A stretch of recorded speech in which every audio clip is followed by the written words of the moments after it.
Hello అండి, నమస్తే, welcome to Shanvi diaries. So ముందుగా మన ఛానల్ని చూస్తున్నట్లయితే సబ్స్క్రైబ్ చేసుకోండి.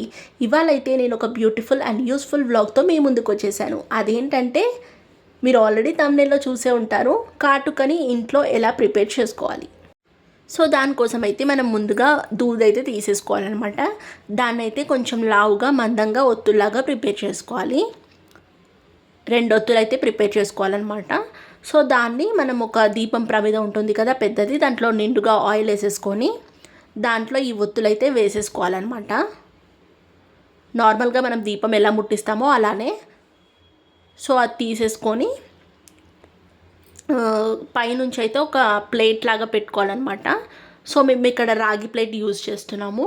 సో అది మొత్తం కవర్ కాకుండా కొంచెం గ్యాప్ ఉండడానికి ఆ 3 గ్లాసెస్ అయితే పెట్టి కొంచెం హైట్ లాగా పెట్టామన్నమాట. సో గాలి దానికి పోకుండా ఇంకొక బౌల్ కూడా దానిపైనుంచి అయితే పెట్టామన్నమాట. సో అంతే, అలా పెట్టుకుంటే ఒక 5-6 అవర్స్ తర్వాత మనకి అయితే కాటుక మొత్తం ఆ పైన మనం ఒక రాగి ప్లేట్ పెట్టాం కదా దానికైతే పడుతుందన్నమాట.